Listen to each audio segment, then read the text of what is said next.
क्या अब आप मुझे देख पा रहे हैं, सुन पा रहे हैं?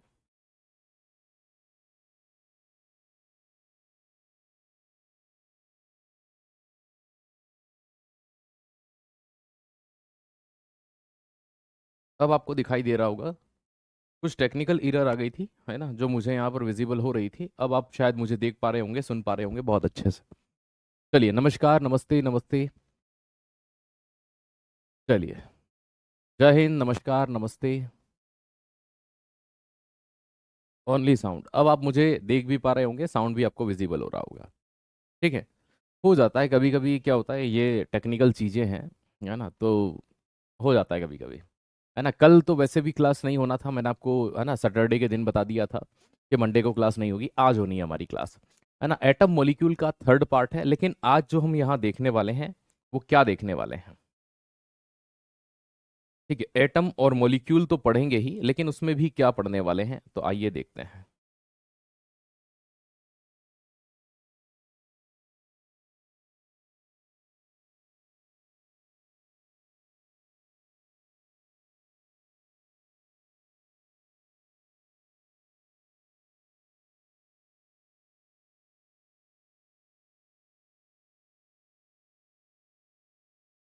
थर्ड नंबर की आज क्लास होने वाली है। ठीक है, कल क्लास गलती से शेड्यूल हो गई थी, है ना, ये चीज़ ध्यान रखिएगा। चलिए, चलिए। Very good.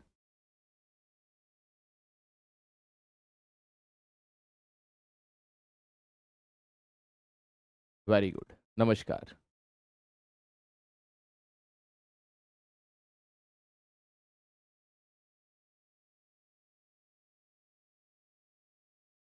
यार, अब तो क्लियरली दिखाई दे रहे हैं।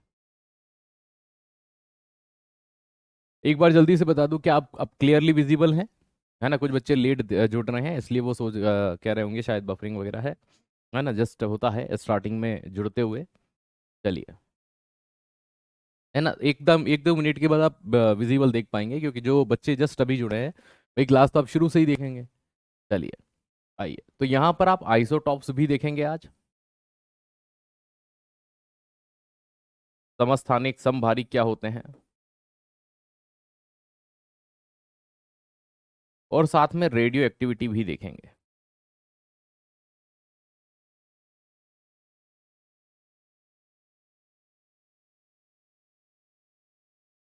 रेडियो सक्रियता।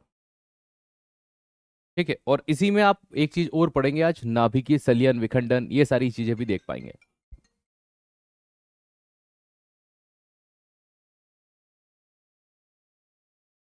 ठीक है। नमस्ते, नमस्कार, नमस्कार, नमस्कार, नमस्कार, नमस्कार। है ना। चलिए।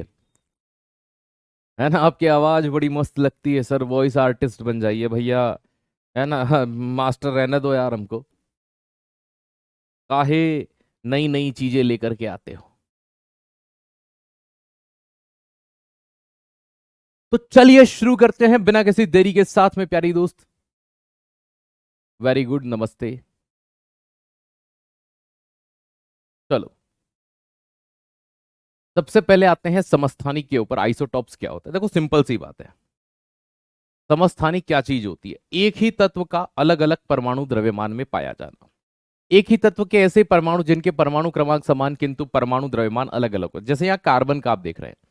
Carbon, carbon, carbon. Atomic number 6, atomic number 6, atomic number 6, द्रव्यमान क्या होगा? 12, 13 और 14। अब आप गौर से देख पाइए, यहां पर एक ही तत्व है, लेकिन अलग अलग द्रव्यमान में पाए जा रहे हैं। तो एक तत्व का अलग अलग द्रव्यमान में पाया जाना, ये इस चीज को दर्शा रहा है कि भैया ये क्या है? समस्थानिक है।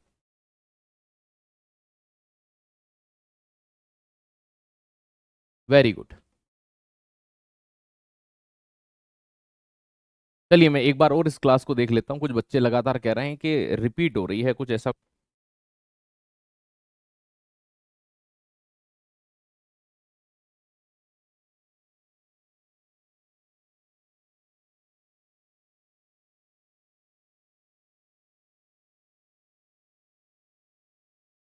चलिए दोस्त, है ना, मैंने बोल दिया है चेक करने का कि क्या दिक्कत हो रही है। है ना। यहां देखिए, जब एक तत्व का अलग अलग द्रव्यमान होता है तो इन्हें क्या कहा जाता है, आइसोटॉप्स कहते हैं, समस्थानिक कहते हैं। अब इनमें अगर गौर से देखा जाए तो इन सभी के अंदर प्रोटॉन की संख्या क्या होगी भाई, एटॉमिक नंबर सभी में सेम है। इनमें न्यूट्रॉन की संख्या अलग होती है ना, और इलेक्ट्रॉन की संख्या भी वही होगी जो प्रोटॉन की होती है। तो आइए इन तीनों के अंदर देखते हैं कि भैया प्रोटॉन की संख्या कितनी है। जो एटॉमिक नंबर होता है वही है ना, यहाँ पर 6 6 6, और इलेक्ट्रॉन की भी संख्या 6 6 और 6। अब जो द्रव्यमान अलग हुआ वो न्यूट्रॉन की संख्या के कारण है ना, 6 12 में से 6 गया तो 6, 13 में से 6 गया तो 7, और 14 में से 6 गया तो 8। यहां पर गौर करने वाली बात है कि जो अंतर आया वो किससे आया, है ना, न्यूट्रॉन की संख्या से आया। तो न्यूट्रॉन की संख्या अलग होती है, इसलिए इनमें द्रव्यमान अलग अलग पाए जाते हैं। तो एक तत्व का अलग अलग द्रव्यमान में पाया जाना, एक तत्व का अलग अलग द्रव्यमान में पाया जाना, यह समस्थानिक कहलाता है।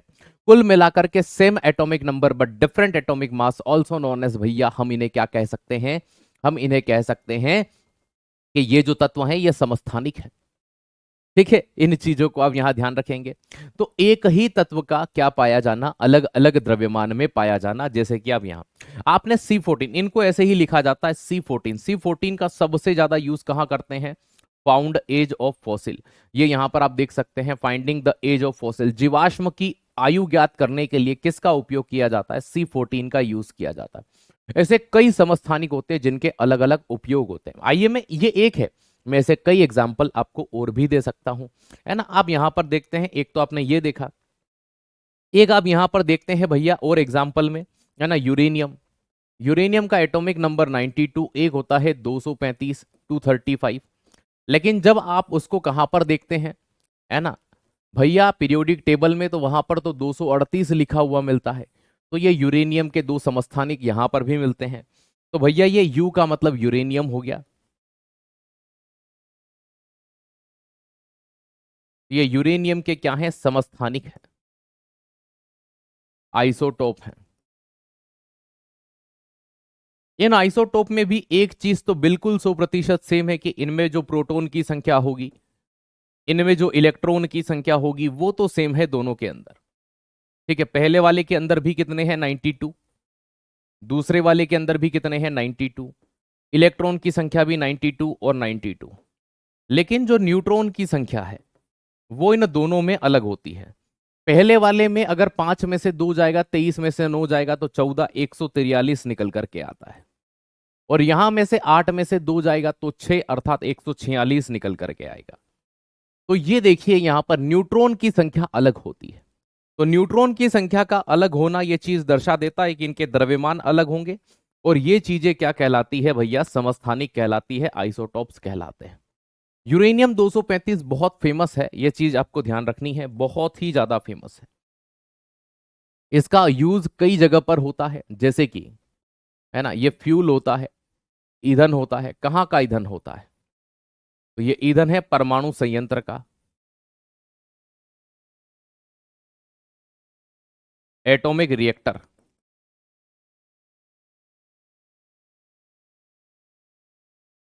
जैसे कि और कहां पर यूज होता है, एटम बॉम्ब में।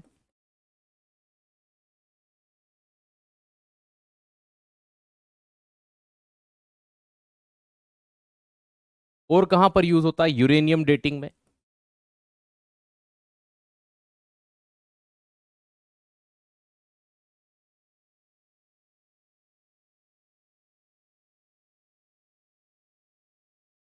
तो यूरेनियम डेटिंग जो होता है भैया, इसका उपयोग कहां करते हैं, कोई चट्टान हो जाए,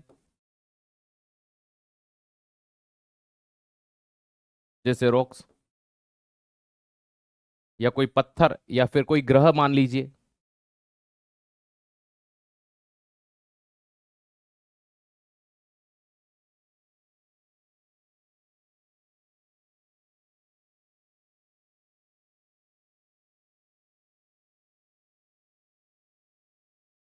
उनकी उम्र को निकालने के लिए इसका उपयोग किया जाता है। ठीक है, सिंपल सा फंडा है। तो यूरेनियम 235 जो होता है, ये यूरेनियम का द्रव्यमान देखो अलग अलग हो, जिनके द्रव्यमान अलग होते हैं उन्हें समस्थानिक कहा जाता है।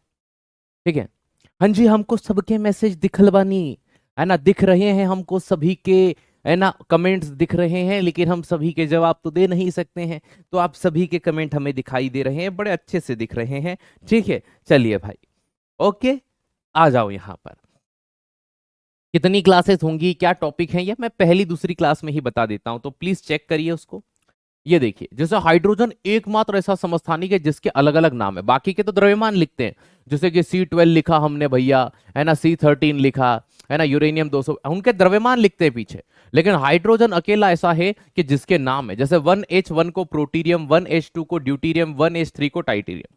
जब हम इनको गौर से देखते हैं कि भैया 1H1 प्रोटीरियम कहलाता है, 1H2 ड्यूटीरियम कहलाता है, 1H3 ट्राइटीरियम कहलाता है।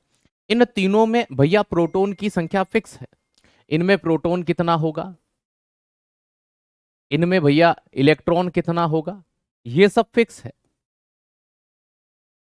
लेकिन न्यूट्रॉन की संख्या में ही बवाल होता है। जैसे कि हम यहां पर देखें कि एक है 1H1, एक है 1H2, एक है 1H3। इन सभी में प्रोटॉन की संख्या, क्योंकि एटॉमिक नंबर एक है, तो सभी में एक एक होती है। इलेक्ट्रॉन की संख्या भी एक, एक और एक होती है। न्यूट्रॉन की संख्या यहां एक में से एक जाएगा तो 0, यहां दो में से एक जाएगा तो 1, और यहां पर 3 में से एक जाएगा तो 2। ये देखिए यहां पर न्यूट्रॉन की संख्या यहां पर अलग अलग पाई जाती है, बाकी इलेक्ट्रॉन, प्रोटॉन और न्यूट्रॉन सब में सेम होते हैं। ठीक है ना, बाकी सब में भैया एक एक एक एक एक एक, लेकिन यहां पर 0, 1 और 2 हो गया। अगर देखा जाए न्यूट्रॉन की संख्या इस प्रोटीरियम के अंदर 0 होती, तो हाइड्रोजन का एकमात्र रेडियो एक्टिव समस्थानिक कौन सा होता है, ट्राइटीरियम। अब आपने कई बार ये सुना होता है, सर हमने भारी जल सुना है, D2O सुना है, ड्यूटीरियम ऑक्साइड कहते हैं, वो क्या होता है? नॉर्मल पानी इससे बनता है जिसमें 0 न्यूट्रॉन, एकमात्र ऐसा है जिसमें न्यूट्रॉन की संख्या 0 होती है ना, तो ये एकमात्र है ना, ऐसा दूसरा कोई तत्व है ही नहीं जिसमें न्यूट्रॉन की संख्या कितनी हो, 0 हो। तो न्यूट्रॉन इसमें 0 होता है, ये ऐसा एकमात्र है। अब यहां पर देखते हैं हम लोग, है ना, कि भैया ये जो D2O होता है, जिसे हम ड्यूटीरियम ऑक्साइड या भारी जल कहते हैं, ये जो बना होता है ना, ये इस भारी हाइड्रोजन ड्यूटीरियम से बनता है। अब देखो, ऑक्सीजन का द्रव्यमान, इसका जो मास होता है, द्रव्यमान होता है, वो कितना होता है? ठीक है, वो होता है 20। एक नॉर्मल पानी होता है अपना, जिसे अपन कहते हैं H2O, है ना, जिसे जल कहते हैं, इसका द्रव्यमान या मास कितना होता है? तो इसका मास होता है 20। कितना होता है? 20 होता है। ठीक है ना, ये चीज ध्यान रखिएगा। तो इसका मास कितना होता है? 20 होता है, ये चीज ध्यान रखो। अब सॉरी, कमेंट पढ़ने के चक्कर में इसका 18 होता है। तो ये देखो, इस जल से ये भारी है, इसका 20 है, उसका 18 है। सर कैसे आया? ये इससे बना हुआ, इसमें 2 हाइड्रोजन है, तो 1H1 और ऑक्सीजन का 8 और 16। अब 2 हाइड्रोजन आया तो 2, 2 + 16 कितना होता है? वही सीधी सी बात है, 18 होता है। यहां पर भी सेम चीज होती है कि 1H1 होगा और ऑक्सीजन है, तो उसका द्रव्यमान कितना होता है? 16। लेकिन यहां ड्यूटीरियम को लिया, इसलिए हम इसको लेने की बजाय यहां पर 1H2 ड्यूटीरियम को ही लेंगे। अब 2 यहां पर प्यारे दोस्त हाइड्रोजन 2 बार आया, तो 4 + 16 होता है, और 4 + 16 कितना होता है? 20। क्योंकि D2 मतलब 2 द्रव्यमान 2 बार आएगा। एक नमक की थैली 1 किलो होती है, तो 2 का वजन कितना होता है? ठीक है। अब प्यारे दोस्त, ये जो D2 होता है, ड्यूटीरियम ऑक्साइड, जिसे भारी जल कहा जाता है, ये क्या चीज होती है? तो इसका उपयोग परमाणु संयंत्र में करते हैं। तो परमाणु संयंत्र में, एटॉमिक रिएक्टर, एटॉमिक रिएक्टर में मंदक के रूप में करते हैं। सर मंदक क्या होता है? मंदक वो चीज होती है जो पूरी प्रक्रिया को धीमी करती है। ये पीने के लिए यूज में नहीं आता। आप सोचते हो भारी जल अच्छा होता हो, नहीं भैया, है ना, ये परमाणु संयंत्र में यूज होता है। तो हाइड्रोजन के 3 समस्थानिक, 1H1 प्रोटीरियम, 1H2 ड्यूटीरियम, 1H3 ट्राइटीरियम। ट्राइटीरियम इसमें रेडियो एक्टिव माना जाता है ना। D2O जो होता है, ये भारी जल होता है। H2O नॉर्मल जल होता है, सामान्य जल होता है। किसमें न्यूट्रॉन की संख्या 0 होती है? तो प्रोटीरियम एकमात्र है जिसमें न्यूट्रॉन की संख्या क्या होती है? 0 होती है। बाकी सभी के अंदर भैया, है ना, याद रखिएगा, ड्यूटीरियम में 1 और ट्राइटीरियम में 2 न्यूट्रॉन होते हैं। बाकी सेम है, इलेक्ट्रॉन प्रोटॉन सेम है। बहुत बढ़िया, चतुर नार बड़ी होशियार। ये कहता है कि सर उन पर जरूर स्टार लगा दो जो पेपर में छपते ही छपते हैं, फिर तू वही पढ़ोगे और तुम वही पढ़ोगे और दूसरा छोड़ दोगे, है ना। जो बहुत महत्वपूर्ण होता है उन पर तो मैं लगा ही देता हूँ, उसके लिए निश्चिंत रहना, ठीक है।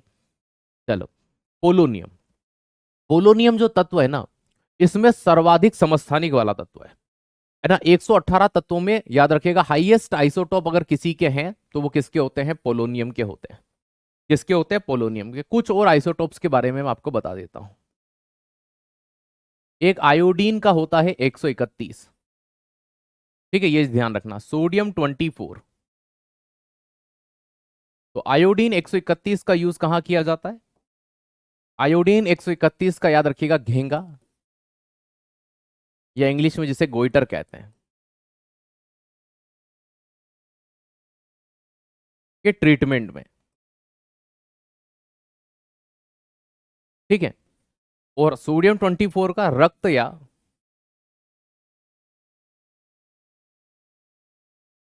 ब्लड संबंधी विकार या रोग के इलाज में, ठीक है। डिसऑर्डर ऑफ ब्लड भी कह सकते हो आप। कि सर इनका डायरेक्ट यूज करते हैं? नहीं, इनका यूज करके मेडिसिन बनाते हैं। एक मोस्ट फेमस है जो एग्जाम में बहुत रिपीट होता है, जिसे कहते हैं कोबाल्ट 60, ठीक है। इन दोनों के तो सिंबल आपको याद है, इसका नहीं पता है तो इसको मैं यहां लिख देता हूं।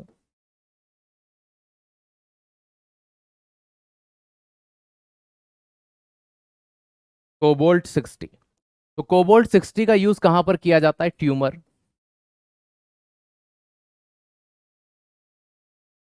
या कैंसर,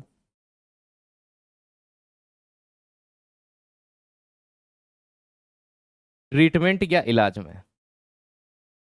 तो कैंसर के इलाज के लिए किसका यूज किया जाता है? ट्यूमर का। बाकी यूरेनियम 235 हमने पढ़ लिया, है ना, दोस्त याद रखिएगा, है ना, ये चीज ध्यान रखना। और आयोडीन 131 भी हमने यहां पर देख लिया, और C14 भी हमने देख लिया। ये तीन ही आपको याद रखना है। अब देखो क्या होता है, इनमें डिफरेंशिएशन न्यूट्रॉन की संख्या ही होती है। जैसे आपने D2O को देखा, ड्यूटीरियम ऑक्साइड, ठीक है, और पानी है, दोनों ही पानी। अब लेकिन दोनों में अंतर क्या था? दोनों में ऑक्सीजन तो कॉमन है, इसका एटॉमिक नंबर 8 और द्रव्यमान 16, ऑक्सीजन का एटॉमिक नंबर 8, द्रव्यमान 16। लेकिन इनके साथ जो हाइड्रोजन जुड़ रहा था वो अलग था, यहां पर 1H2 वाला था। अब यहां दो हाइड्रोजन है, अब ये दो बार आएगा तो 2 + 2 + 16। इसका द्रव्यमान कितना हो गया? 20। इसका द्रव्यमान अब यहां पर नॉर्मल आता है 1H1। अब ये भी दो बार आया तो 1 + 1, क्योंकि दो बार हाइड्रोजन आता है H2 में, प्लस का 16। यहां कितना आया कि सर 18। अब आप देखिए, इसका द्रव्यमान 20 है, इसका द्रव्यमान 18 है। भारी कौन है? कि सर ये वाला, इसीलिए इसे भारी जल बोल देते हैं। कोई दूसरी चीज नहीं है, इसका द्रव्यमान ज्यादा है इसलिए इसको भारी जल बोला जाता है ना। बाकी आप सोचोगे सर कोई विशेष रूप होगी कि दुनिया में इससे भारी कोई नहीं है, ऐसा कुछ नहीं होता है, ठीक है दोस्त, याद रखिएगा, है ना, ये चीज ध्यान रखिएगा। तो ऐसा यहां पर कुछ नहीं है। चलिए बात करते हैं यहां से थोड़ा आगे की।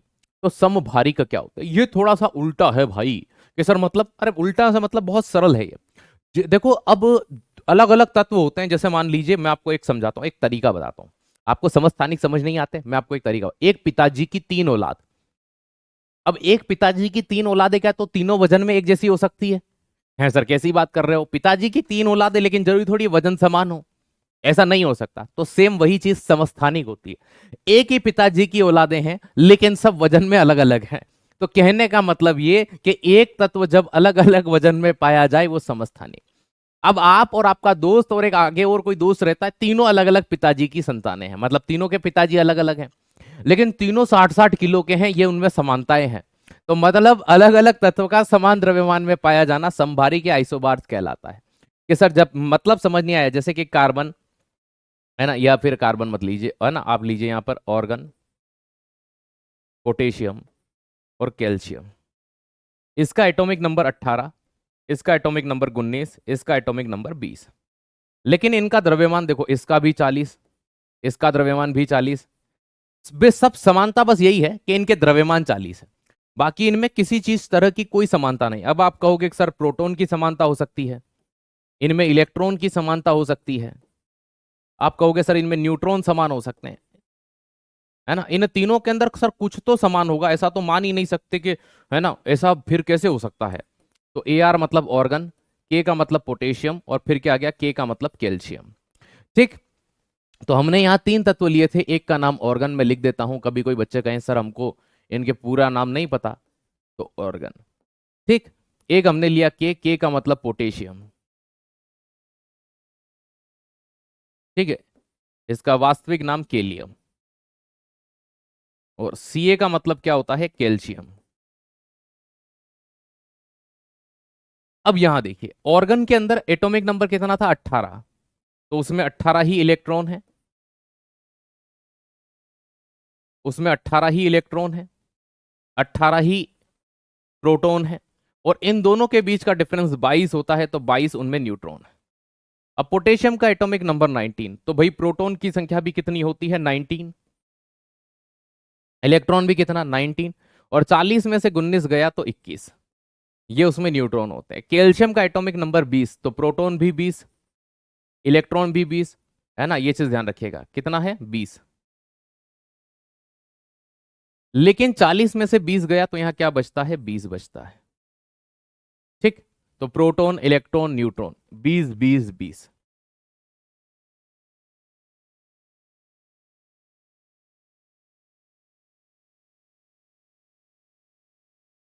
ये है।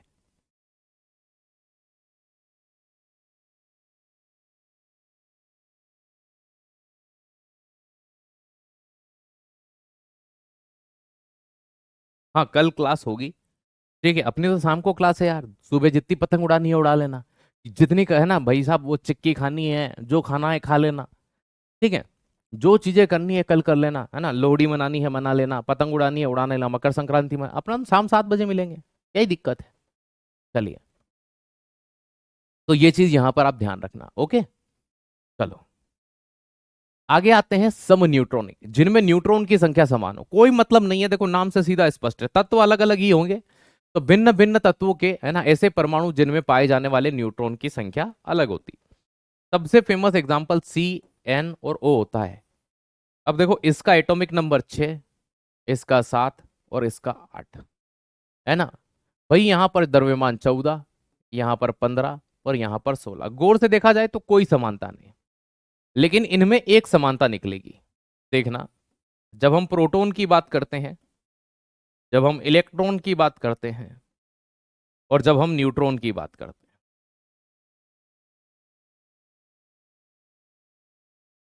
तो भैया कार्बन में, नाइट्रोजन में और ऑक्सीजन में इसका द्रव्यमान ए भाई 14 है, और एटॉमिक नंबर 6, तो एटॉमिक नंबर ही परमाणु क्रमांक होता है, उतने ही इलेक्ट्रॉन होते हैं, दोनों का डिफरेंस 14 में से 6 गया तो 8 न्यूट्रॉन होगा।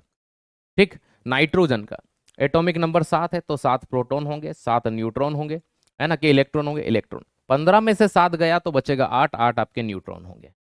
ऑक्सीजन का एटॉमिक नंबर 8, ठीक है, इलेक्ट्रॉन भी 8, और 16 में से 8 गया तो 8 बचेंगे। तो यहां पर आप गौर करिएगा, इन तीनों में एक ही चीज सेम है, समान न्यूट्रॉन की संख्या। न्यूट्रॉन तीनों के अंदर, कार्बन, नाइट्रोजन, ऑक्सीजन में, इन दोनों का डिफरेंस 8, इन दोनों का डिफरेंस 8, इन दोनों का डिफरेंस 8। तो यहां पर ये जो डिफरेंस 8 निकला, यहां का ये जो डिफरेंस 8 निकला, यहां का ये जो डिफरेंस 8 निकला, ये 8 क्या है ना, ये है आपके न्यूट्रॉन की संख्या। ये किसकी संख्या है, न्यूट्रॉन की संख्या है। ठीक है,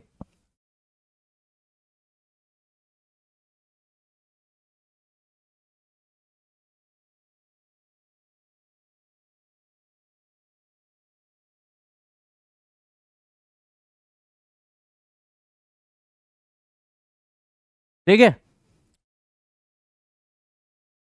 हाँ जी, सब कुछ ओके चल रहा है, चलो बढ़िया। ठीक है, आइएगा, है ना, मैं साइड में चला गया था, हमारे मित्र आ गए थे, चलिए गेट खोलने के लिए।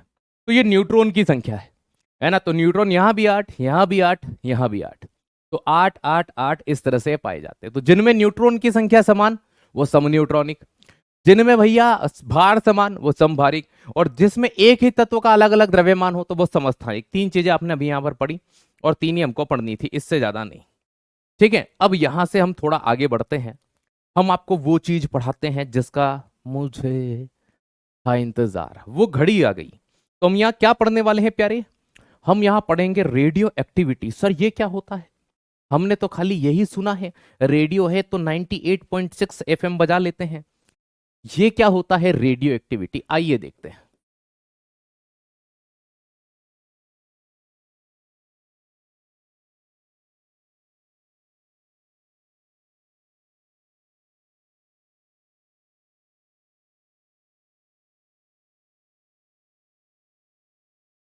रेडियो सक्रियता या रेडियो एक्टिविटी क्या होती है? जब हम रेडियो एक्टिविटी की बात करते हैं ना प्यारे, चलिए आइएगा, कोई बात नहीं। देखो प्रश्न कैसे आते हैं, ये अच्छा चीज थी, चलो बताते हैं। देखो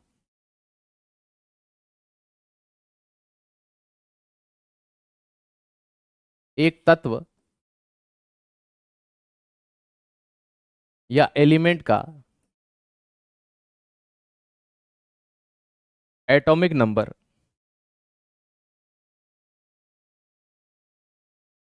9 है,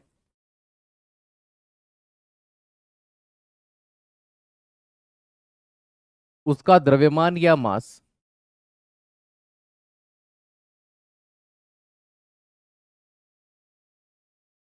18 है, उसमें प्रोटॉन, इलेक्ट्रॉन,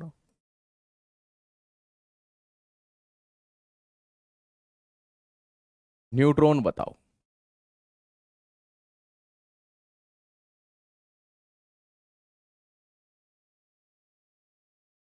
बस ऐसे ही प्रश्न बनते हैं और क्या।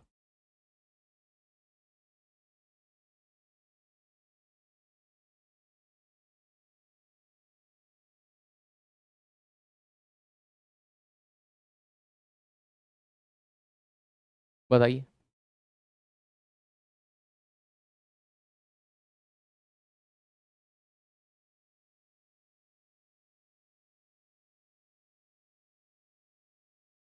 ए होगा, बी होगा, सी होगा, डी होगा।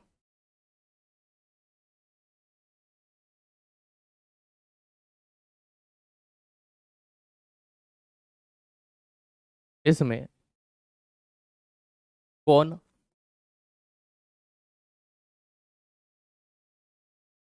समभारिक या आइसोबार्स है?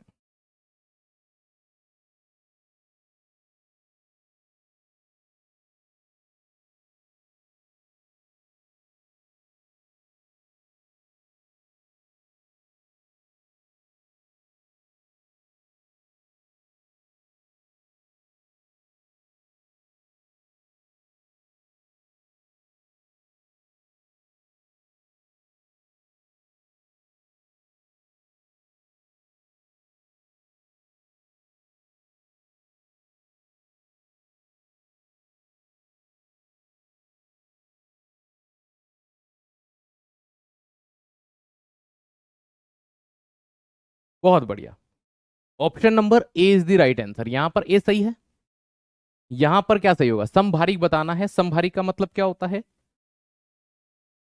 सेम एटॉमिक मास, है ना। रटना नहीं है किसी भी चीज को, बस समझना है।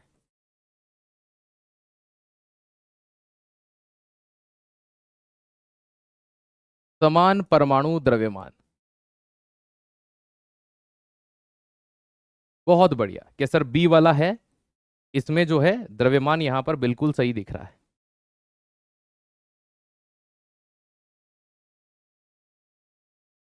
है ना, क्योंकि यहां पर पहले वाले का द्रव्यमान भी कितना है, 14 है, और इसका भी 14 है। बस ऐसे ही प्रश्न आते हैं, जो डेफिनेशन आप पढ़ते हो कोई अलग थोड़ी पूछेंगे।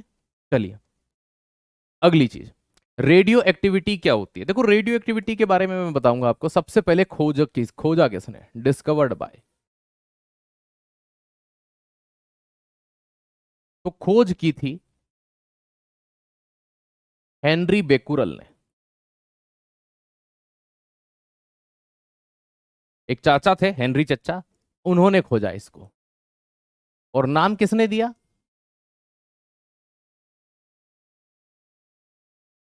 हिंदी में अपन एक ही वर्ड करते हैं, नामकरण। नामकरण किया था मेरी, मतलब वो मेरी नहीं थी, लेकिन उनका नाम मेरी था, मैरी क्यूरी ने। ठीक है, ये रॉबर्ट पीरे क्यूरी की पत्नी थी, तो मैडम क्यूरी। तो मैडम क्यूरी ने क्या किया था, ये वर्ड दिया था रेडियो एक्टिविटी, और हेनरी बेकुरल ने खोजा था।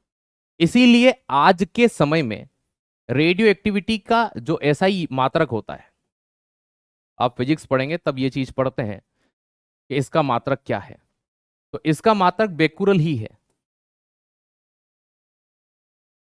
ना, इस हेनरी बेकुरल के नाम पर। ठीक है, ये चीज ध्यान रखना। और अन्य मात्रक में क्या आता है, अदर यूनिट में, तो अन्य मात्रक में आ जाता है क्यूरी, है ना।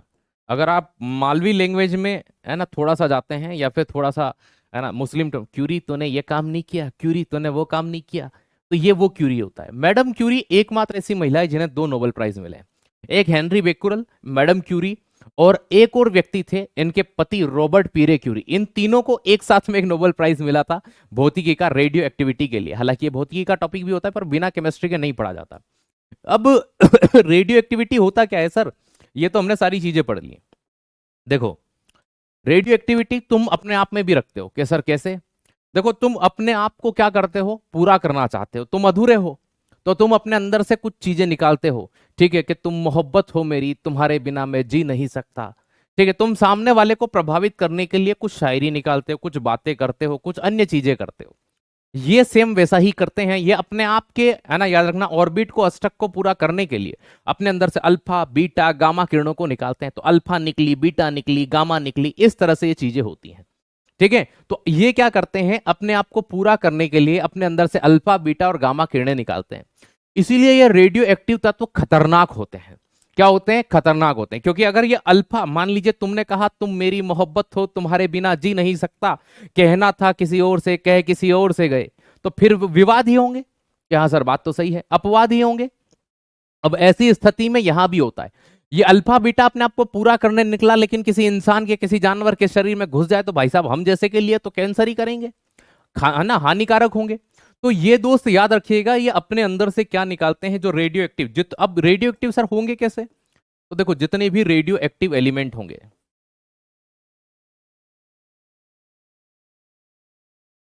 रेडियो सक्रिय तत्व होंगे,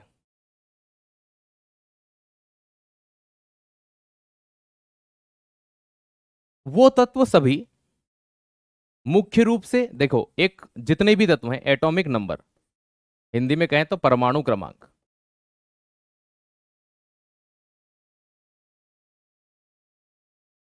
82 के बाद वाले सभी तत्व, हालांकि इनके पहले भी हो सकते हैं, है ना, लेकिन वो इक्का दुक्का होते हैं। जैसे हमने हाइड्रोजन का समस्थानिक क्राइटेरियम पढ़ा, 2-3 होंगे मुश्किल से। तो लेकिन 82 के बाद एटॉमिक नंबर 83 से लेकर 118 118 तक जितने भी तत्व हैं सभी रेडियो एक्टिव हैं, 83 से सारे के सारे।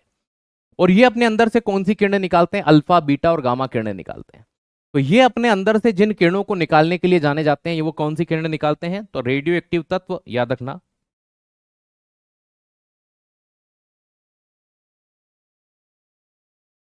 अल्फा,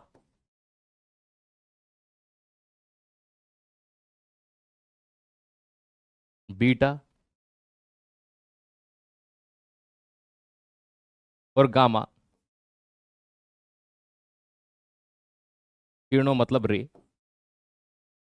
का उत्सर्जन करते हैं।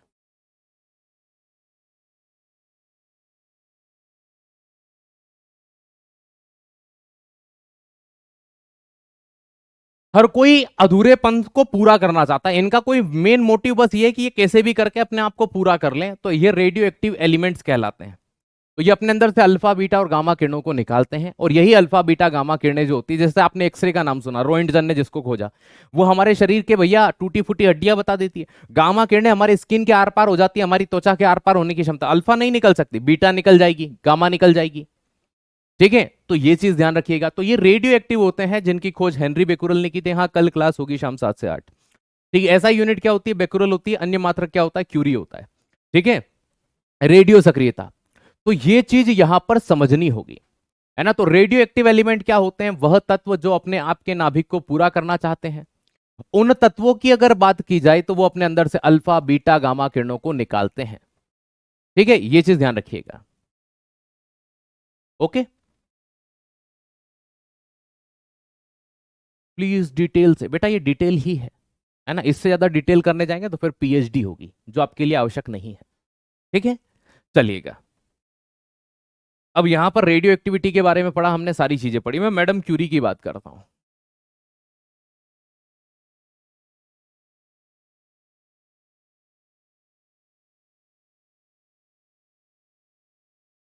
Robert Pierre Curie. Madam Curie और Robert Pierre Curie husband wife थे।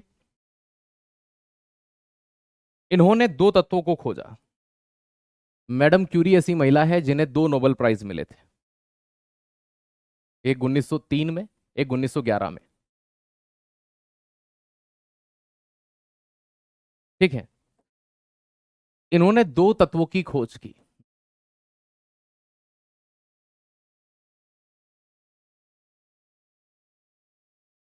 डिस्कवर्ड टू एलिमेंट, और दोनों ही रेडियो एक्टिव थे। एक का नाम रेडियम,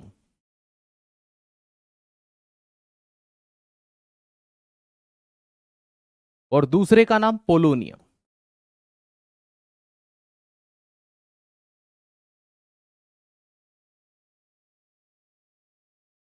इन्होंने पोलोनियम नाम किसके आधार पर रखा पता है?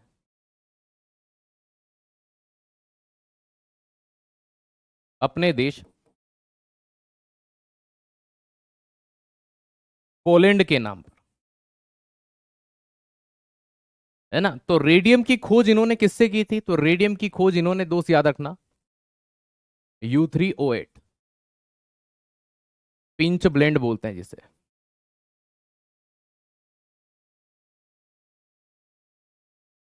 तो इन्होंने रेडियम की खोज U3O8 पिंच ब्लेंड जो होता है ये यूरेनियम का अयस्क होता है ना, उसके थ्रू की थी। ये चीज ध्यान रखिएगा। हाँ भैया जी, सबके मैसेज शो हो रहे हैं, ठीक, बराबर दिख रहे हैं मुझे सबके मैसेज। चलो आओ। तो ये दो तत्व इन्होंने खोजे थे, एक रेडियम खोजा था और एक कौन सा खोजा था? पोलोनियम खोजा था। इन दो तत्वों की खोज मैडम क्यूरी ने की, और दोनों ही पूछी। ये वही रेडियम है जो गाड़ियों के पीछे आज आप लगाते हो, चमकता है रात में, है ना, ये वही रेडियम है। पोलोनियम ये वही है जो समस्थानिक में सर्वाधिक समस्थानिक वाला तत्व है, पोलोनियम। ये दो तत्व, इस पोलोनियम में यही पूछते हैं कि किसने अपने देश के नाम पर पोलोनियम नाम रखा? तो मैडम क्यूरी ने पोलैंड के नाम पर रखा।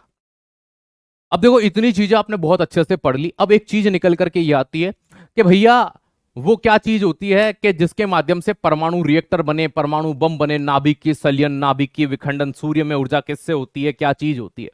वो रेडियो एक्टिव पदार्थ ही होते हैं जिनसे परमाणु बम बनाए जाते हैं, जिनसे परमाणु रिएक्टर बनाए जाते हैं, है ना। तो वो क्या चीज है, किस तरह की होती है? देखो क्या है, हम आपको एक चीज समझाते हैं कि वो कहता है ना कि परिवर्तन प्रकृति का नियम है।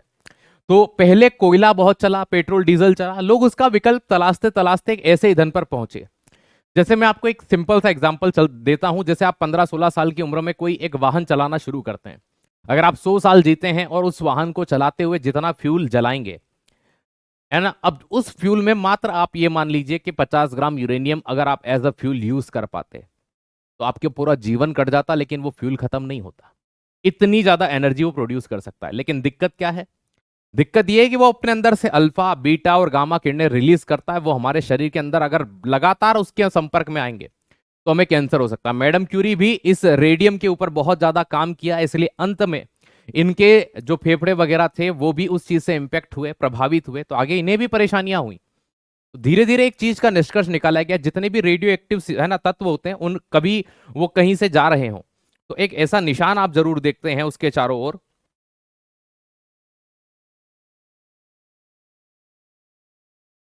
एक इस तरह का निशान पाते हैं।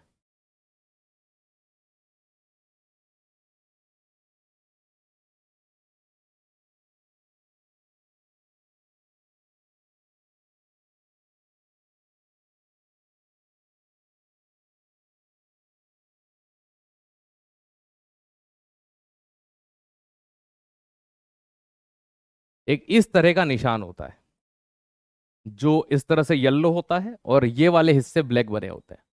तो ऐसा निशान अगर कहीं पर मिल जाए तो ये रेडियो एक्टिविटी का सिंबल होता है कि इसमें कोई रेडियो सक्रिय पदार्थ भरा हुआ, इससे दूरी बनाए रखें। आपने चेरनोबिल दुर्घटना का नाम सुना होगा, है ना, जो रशिया के अंदर एक चेरनोबिल प्लांट था, वहां पर हिरोशिमा नागासाकी पर बम गिराए गए थे। लोग मरे उस समय, तो मरे 6 अगस्त 9 अगस्त 1945 में। लेकिन उसके बाद भी क्या हुआ, उसके बाद भी वहां पर लोग लूले लंगड़े पैदा होते रहे। क्यों होते रहे? क्योंकि रेडियो एक्टिव जो पदार्थ होते हैं ये लंबे समय तक वहां पर रहते हैं, ये जब तक खत्म नहीं होते इनका प्रभाव उस प्रकृति में बना रहता है। आइए हम इनको और देखते हैं कि जब भैया सबसे पहली चीज आती है नाभिकीय विखंडन क्या होता है। देखो, नाभिकीय विखंडन का मतलब फिजन, फिजन और विखंडन क्या होगा, एक भारी चीज का दो भागों में टूट जाना। ये यहां से निकली, ये दो भागों में टूट गई, फिर ये यहां से निकली, फिर ये दो भागों में टूट गई, है ना। तो एक भारी नाभिक जब दो हल्के नाभिक में टूटता है, विखंडन का मतलब ही क्या होता है, विभाजन का मतलब ही क्या होता है, टूटना। तो नाम से ही पकड़ो कि जिसका नाभिक टूटे वो नाभिकीय विखंडन। तो नाभिकीय प्रक्रिया में जिसमें एक कोई भारी नाभिक दो भागों में टूटता है, एक हैवी न्यूक्लियस होता है, ब्रेक इनटू टू पार्ट्स, ठीक है। तो एक भारी नाभिक का दो भागों में टूटना, है ना, ये कहलाता है नाभिकीय विखंडन। और इस प्रोसेस का उपयोग हम कहां पर करते हैं, है ना, इससे हम नाभिकीय ऊर्जा उत्पन्न करते हैं, न्यूक्लियर एनर्जी जनरेट करते हैं। ये कहां पर जनरेट होती है, एटॉमिक रिएक्टर में, है ना। ये नाभिकीय ऊर्जा कहां पर उत्पन्न होती है, परमाणु संयंत्र में।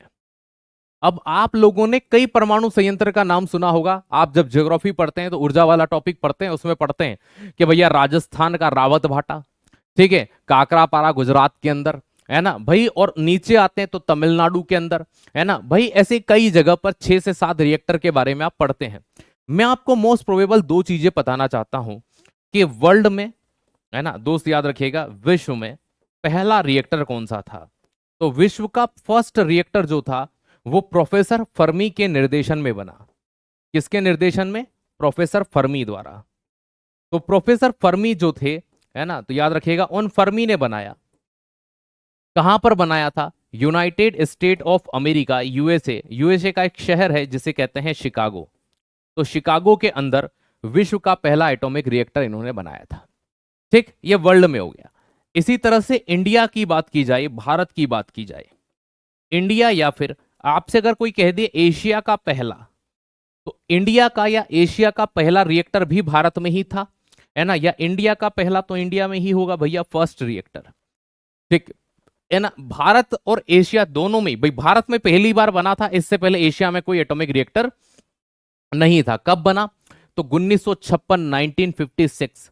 नाम क्या था इसका, अप्सरा, ठीक है। तो भारत का पहला एटॉमिक रिएक्टर जिसका नाम था अप्सरा, कहां पर था, मुंबई महाराष्ट्र में। तो ये जहां पर स्थापित किया गया उस जगह का नाम था मुंबई, और मुंबई जिस स्टेट में आता है उसका नाम है महाराष्ट्र। मुंबई के पास में भी एक जगह थी, कभी आपने नाम सुना हो, ट्राम्बे। तो मुंबई के अंदर टाना, याद रखिएगा, भारत का पहला एटॉमिक रिएक्टर बना जिसका नाम अप्सरा रहा। तो ये एक कहानी जनरेट होती है कि भाई वर्ल्ड का पहला कौन सा था, है ना, उसका कोई नाम नहीं रखा गया, एटॉमिक संयंत्र प्रोफेसर फर्मी के द्वारा बनाया गया, है ना। पूछते हैं विश्व का पहला एटॉमिक रिएक्टर किसने बनाया, बस, तो प्रोफेसर फर्मी ने। फर्मी एक बहुत बड़े, याद रखिएगा, एटम न्यूक्लियर साइंटिस्ट रहे हैं, है ना। परमाणु, है ना, याद रखना, विखंडन से संबंधित बहुत लंबी जानकारी इनको रही, इसीलिए इनके नाम पर, है ना प्यारे दोस्त, एक फर्मी बराबर 10⁻⁻15 एक यूनिट बना दी गई है कि नाभिक के आकार का मापन फर्मी में किया जाता है, ये वही प्रोफेसर फर्मी है, ठीक है। और भारत का पहला एटॉमिक रिएक्टर कौन सा था, तो अप्सरा था। चलिए, और ये नाभिकीय विखंडन जब होता है तो इसमें बहुत बड़ी मात्रा में ऊर्जा उत्पन्न होती है, और ये परमाणु, अब देखो नाभिकीय विखंडन में क्या चीज होती है कि दो चीज होती है, एक कंट्रोल चेन होती है, एक अनकंट्रोल चेन होती है। नियंत्रित श्रृंखला होती है, एक अनियंत्रित श्रृंखला होती है। तो जो नियंत्रित होती है ना, उस नियंत्रित को यूज किया जाता है परमाणु संयंत्र में, जिसे कंट्रोल कर सकते हैं। और जब परमाणु बम फूटता है उसको कंट्रोल नहीं कर सकते। तो इस चीज को आपको यहां पर ध्यान रखना होगा कि परमाणु बम को हम कंट्रोल नहीं कर सकते हैं। तो आइए, इसके दो भाग होते हैं, श्रृंखला अभिक्रिया या चेन रिएक्शन होती है। देखो, ये न्यूक्लियर फिजन और एक है डिफ्यूजन। भैया जब एक, वो आपने एक सलमान खान की मूवी सुनी होगी, उसमें वो कहता है कि, है ना, थैंक्स मत बोलो, 3 लोगों की मदद कर देना, है ना, उनसे कहना आगे 3 की मदद करे, उनसे कहना आगे 3 की मदद करे। तो वो यहीं से सीख के गया था, कहीं और से नहीं गया। तो भैया आगे 3 की मदद करे, तो 1 3 की करता है, 3 9 की करता है, 9 27 की करता है, 27 तिया 51, 7 तिया 21 का 1, 3 दूना 6, और 2 8 81 हो जाएगा। फिर उसका मल्टीप्लीकेशन होगा, 251 जाएगा, सॉरी 256 जाएगा। इस तरह से ये बढ़ता जाता है। तो ये जो होती है ना, ये आपकी भैया चेन होती है। एक होती है नाभिकीय विखंडन और सलियन, अभी पढ़ेंगे। सलियन में जुड़ते हैं दो, याद रखिएगा, हल्के नाभिक जुड़कर भारी बनाते हैं, नाभिकीय सलियन होता है, उसको हम पढ़ेंगे अभी। ये देखिए, अनियंत्रित श्रृंखला अभिक्रिया, अनकंट्रोल्ड चेन। अनकंट्रोल्ड चेन में देखो क्या हुआ, ये एक था, इस एक से ये तीन बने, फिर इस तीन से तीन बने, फिर इस तीन से भी तीन बने, इससे भी तीन बने, फिर इससे तीन बने। तो एक से तीन, नौ है ना, तीन से नौ, नौ से 27, ये चेन चलती रहती है। अनियंत्रित मतलब जिसको कंट्रोल नहीं किया जा सकता, इसमें मुख्य रूप से क्या बनते हैं, परमाणु बम। और परमाणु बम बनाने के लिए यूरेनियम 235 का यूज किया जाता है। ठीक है भैया, प्लूटोनियम का भी यूज किया जाता है। हिरोशिमा और नागासाकी पे जो बम गिराए गए वो यूरेनियम 235 और प्लूटोनियम 238 के बने हुए थे, है ना। किसके बने हुए थे, प्लूटोनियम। भारत ने अपने एटॉमिक बम जो बनाए हैं वो प्लूटोनियम और यूरेनियम दोनों से बनाए। ठीक है, विश्व में ऐसे 5 कंट्री हैं जिनके पास एटम बम है, और आज के हालात देख करके एटम बम वाली ही कंट्री ही सुरक्षित है ना। बाकी छोटी मोटी, जैसे वेनेजुएला के पास अगर आज परमाणु बम होता तो यूएसए की ताकत नहीं थी कि उसके ऊपर जाकर के अटैक कर दे, है ना। ताकत ही नहीं थी, क्यों, क्योंकि वो कह देता कि हमने खुद को बचाने के लिए यूएसए के ऊपर भाई साहब परमाणु बम दाग दिए। ज्यादा बड़ी बात नहीं है, 10 में से अगर 2 भी जाके फूट जाते ना, तो साहब 1-1.5 करोड़ को तो वो ले डूबते, उनका काम हो गया था। हम तो डूबे सनम, तुम्हें भी ले डूबे। ठीक है, तो फिर ऐसी स्थिति में परमाणु बम वाले से हर कोई डरता। आपने एक देखा होगा, एक गीदड़ भक्की वाला देश है, वो हर बार यही कहता है मैं परमाणु बम है, परमाणु बम है। भाई साहब, हमारे पास सुतली बम थोड़ी है, तुमसे ज्यादा अच्छी क्वालिटी के हैं, है ना। और भाई तुम सोचते हो कि तुम्हारे यहाँ 20 है, हमारे यहाँ 140 करोड़ की आबादी है ना। तुमसे 7 गुना ज्यादा है, तो 20 तुम्हारे गए, 20 हमारे गए, तो भी भाई साहब हम 120 बचेंगे, है ना। दोस्त याद रखिएगा, उन 120 में से खाली हम 10 लाख को छोड़ देंगे ना, तुम्हारे बराबर आबादी पैदा करने में 5 साल लगेंगे। तो ये सोचने वाली बात है। गीदड़ भक्कियां उन्हीं को है ना, देना अच्छा होता है जिनके पास वो चीज नहीं है। लेकिन हमने क्या किया था, जब एटम बम बनाए थे पहली बार 1974 में, हमने पोखरण के अंदर परमाणु बम का परीक्षण किया, है ना। इंदिरा गांधी थी उस समय, तो लोग हंसे थे हम पर, हैं ये कौन सा परमाणु बम का परीक्षण कर लिया, मूर्ख बना रहे हैं। क्योंकि जब भी एटॉमिक बॉम्ब का परीक्षण होता है, टेस्ट होता है ना, तो एक भूकंप का झटका महसूस किया जाता है। लेकिन भारत ने क्या किया था, देखो मैं आपको एक समझाता हूं। एक वो छोटा सा फटाका नहीं होता जिसको कभी कभी हाथ में फोड़ लेते हैं, कुछ नहीं होता, और वहीं सुतली बम होता है, पूरा हाथ सुझा देता है। तो हमने सुतली बम का एक छोटा सा वर्जन टेस्ट करके बताया था, यार ये ऐसा फटता है, तो इसमें मल्टीप्लीकेशन करके देखना बड़ा वाला कैसा फटेगा। तो लोगों ने मजाक बनाया हमारा, यूएसए ने, पाकिस्तान ने खैर सीरियसली लिया था उसको, लेकिन दूसरी कंट्रीज ने मजाक बनाया, ये कोई बम थोड़ी हुआ, इनने तो खाली हवा फैला दी है कि हाँ हमने बना लिया। उस समय 1974 से भारत के ऊपर इतनी ज्यादा जासूसी की जा रही, जैसे आज ईरान पे की जा रही ना, सेम टू सेम भारत के ऊपर थी सन 2000 तक। लेकिन 1999 तक आप ये सोचिए कि जिन वैज्ञानिकों से परमाणु बम का परीक्षण करवाया जा रहा है, उनको राजस्थान पहुंचाने के लिए कहां कहां से गुजारा जा रहा है। जैसे मान लीजिए, मैं एक एग्जांपल देता हूं कि एपीजे अब्दुल कलाम साहब है ना, मुंबई में बैठे हुए, उनको पहले तमिलनाडु पहुंचाया गया, फिर उड़ीसा में उनसे कॉन्फ्रेंस कराई गई, उसके बाद में यूपी के अंदर लेक्चर दिलवाए गए, फिर वो राजस्थान पहुंचते हैं, किसी को पता ही नहीं, एक अलग घूम रहे हैं भाई साहब, एक विदेश में गए, वापस से न्यू दिल्ली आते हैं, न्यू दिल्ली से नागपुर जाते हैं, नागपुर से वापस यूपी जाते हैं, फिर राजस्थान। मतलब जितने भी साइंटिस्ट थे उनको इस तरह से घुमा फिरा के कोई एक साथ जा नहीं रहा है। उनके घर वालों को भी नहीं पता है कि वो कहाँ है, वो किस उद्देश्य के लिए जा रहे हैं। वो कह रहे हैं हम कॉन्फ्रेंस करने जा रहे हैं अलग अलग जगह पर, हमको आने में 25-30 दिन लग जाएंगे साहब। उनके घर वालों को नहीं पता, तो ये इनको क्या ही पता होगा। दूसरी चीज कि जब हमने 1999 वाला किया, तब इनको लग गया कि नहीं यार, पहले वाले फुसकी बम नहीं थे, ये सही बात कर रहे थे, हमने ही सीरियसली नहीं लिया। तो वो तुम्हारी दिक्कत है, तुम सीरियसली लो या ना लो, ठीक है। तो भाई हमने तो बम बना लिए थे 1999 के अंदर, है ना, और 1974 पोखरण फर्स्ट और पोखरण द्वितीय भी बोलते हैं, स्माइलिंग बुद्धा भी बोलते हैं। अटल बिहारी वाजपेयी के ऊपर बहुत प्रेशर था उस समय पर 1999 के अंदर, जब हमने एटम बम बनाया। क्यों प्रेशर था कि भैया तुमने एटम बम बना लिया है, अब भाई सीधी सी बात है, तुम पर सैंक्शन लगेंगे, कि लगा दो जितने लगाने हैं। उसके बाद इंडिया जब तक अपनी एटॉमिक बॉम्ब की पॉलिसी या नीति लेकर नहीं आया, तब तक सबको डर ही था। इंडिया ने अपनी पॉलिसी बना रखी है, संसद के अंदर एक बिल पेश कर रखा है कि जब तक कोई हम पर परमाणु बम का हमला नहीं करेगा, हम उसके ऊपर परमाणु बम का हमला नहीं करेंगे। मतलब हम पहली चीज, किसी ऐसी कंट्री के ऊपर तो परमाणु बम का हमला बिल्कुल नहीं करेंगे जिसके पास एटॉमिक बॉम्ब नहीं है ना। तो आप ये सोचते हो कभी कभी अपने दोस्तों के साथ, बांग्लादेश ऐसा कर रहा है, एक परमाणु बम गिरा दे, भैया इंडिया की पॉलिसी है, उसके पास नहीं है तो हम उस पर नहीं फोड़ सकते। ये हमने पॉलिसी या रूल बना रखा है, और अपने को जरूरत भी नहीं है, अपन वैसे ही इतना फोड़ देते हैं भाई साहब के। ठीक, अगली चीज, तो ये चीजें होती है, एक भारी नाभिक दो में टूटता है और ये चीजें लगातार चलती रहती है। अब एक चीज आती है नाभिकीय संलयन वाली, उसमें होती है कंट्रोल्ड चेन। यह अभिक्रिया धीरे धीरे होती है, इसमें प्राप्त ऊर्जा का उपयोग लाभदायक कार्यों के लिए किया जाता है। परमाणु बम कोई लाभ थोड़ी करता है, हालांकि आतंकवादी मरे तो लाभ है, लेकिन उनमें कुछ ऐसे लोग भी तो मारे जाते हैं जिनका कोई दोष नहीं होता। ठीक है, तो परमाणु भट्टी या नाभिकीय रिएक्टर, न्यूक्लियर रिएक्टर जो होते हैं, इनका यहां पर जिक्र होता है। सर कैसे करते हैं? जैसे इनमें क्या होता है, एक से ये तीन निकलते हैं, तो इन तीन में से इन दो को कंट्रोल कर लिया जाता है। अब ये एक ही आगे बढ़ रहा है, फिर इन दो को कंट्रोल कर लिया, एक आगे बढ़ रहा है। तो इस तरह से इसको कंट्रोल करके इसकी ऊर्जा का उपयोग करते हैं एटॉमिक रिएक्टर का, और एटॉमिक रिएक्टर से ही एनर्जी प्रोड्यूस की जाती है। अब इसमें एक दिक्कत है, इनमें जो प्लूटोनियम यूरेनियम ईंधन के रूप में यूज होते हैं ना, ये बहुत रेयर से पाए जाते हैं, है ना, इतनी बहुत ज्यादा तादाद में नहीं। इंडिया में तो यूरेनियम है ही नहीं। हम पहले कजाकिस्तान से मंगवाते थे, बीच में दो कंट्री ऐसी पड़ते हैं, हम व्यापार नहीं कर देंगे क्योंकि वो है ना, लैंड लॉक्ड कंट्री है ना। अब इसी तरह से फिर हम ऑस्ट्रेलिया से मंगवाने लगे। कुछ चुनिंदा देश ही हैं जिनके पास यूरेनियम है, और उनकी भी पॉलिसी है, उन पर भी अंतरराष्ट्रीय संस्थाएं देखती है कि भैया तुम पहुंचा रहे हो, कितना पहुंचा रहे हो, क्यों पहुंचा रहे हो। तो यूरेनियम की येलो केक के नाम से स्मगलिंग भी होती है। जैसे ईरान मंगाता है तो येलो केक के नाम से मंगवाते हैं। येलो केक मतलब कि जैसे ये है ना, आपने अफीम मॉर्फिन है ना, इनका नाम सुना होगा, ऐसे इसकी भी स्मगलिंग होती है। चलिए प्यारे दोस्तों, वह अभिक्रिया धीरे धीरे होती है, इसमें प्राप्त ऊर्जा का उपयोग लाभदायक कार्यों के लिए किया जाता है। परमाणु भट्टी या नाभिकीय रिएक्टर या न्यूक्लियर रिएक्टर सब एक ही चीज है, एक ही नाम है। ठीक है, परमाणु भट्टी हिंदी में भी कहते हैं, नाभिकीय रिएक्टर भी कहते हैं, न्यूक्लियर रिएक्टर भी कहते हैं, या परमाणु संयंत्र भी कह देते हैं। ठीक है, तो ये एक ही बात है। हमने यहां तक इन दो चीजों को पढ़ा। अब एक लास्ट चीज और पढ़ लेते हैं, परमाणु भट्टी। सबसे पहला नाभिकीय रिएक्टर प्रोफेसर फर्मी के निर्देशन में शिकागो विश्वविद्यालय में बनाया गया। ये ऑलरेडी हम लाइन पहले लिख चुके हैं, अब लिखने की जरूरत नहीं है। चलिए, नाभिकीय रिएक्टर से संबंधित कुछ महत्वपूर्ण जानकारी। सबसे पहला, रिएक्टर में ईंधन के रूप में यूरेनियम 235, ठीक है, या फिर प्लूटोनियम 239 का यूज किया जाता है, 239 का, है ना। 238 का भी यूज कर लेते हैं, हमने 38 लिखा है यहां पर, ये चीज ध्यान रखिएगा। लेकिन ये बम में करते हैं मुख्य रूप से। आप इसको 239 ही कर लो क्योंकि हमें रिएक्टर पढ़ने हैं, बम नहीं पढ़ना। ठीक है, 239 कर लो इसको। ठीक, तो रिएक्टर में किसका यूज किया जाता है भैया? प्लूटोनियम का। देखो नहीं करते प्लूटोनियम का, क्योंकि प्लूटोनियम से एनर्जी कम जनरेट होती है, तो लोगों का यही मोटिव होता है कि जितना हो सके यूरेनियम का यूज किया जाए। मंदक के रूप में, मंदक मतलब वो तीन चीजें निकली, तो तीन में से दो को धीमा करना था, एक को तेज करना था, तो मंदक के रूप में भारी जल, ये वही है जो हमने D2O पढ़ा था, ड्यूटेरियम ऑक्साइड। तो हैवी वाटर और graphite is use a moderator. तो मॉडरेटर के तौर पर किसका यूज किया जाता है? भारी जल का या ग्रेफाइट की छड़ों का यूज किया जाता है।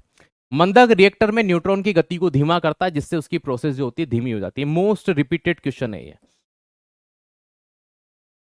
ठीक, चलो आज की क्लास यहीं पर विराम कर देते हैं, है ना। थोरियम क्या होता है और नाभिकीय संलयन क्या होता है, कल का नया टॉपिक हम पढ़ेंगे एसिड बेस और सॉल्ट, मोस्ट रिपीटेड टॉपिक है, वो पढ़ेंगे। उसके पहले इसको कंप्लीट कर लेंगे, देन वो शुरू कर देंगे। धन्यवाद, जय हिंद, जय भारत, स्वस्थ रहिएगा, मस्त रहिएगा और अच्छे से पढ़ते रहिएगा। Thank you.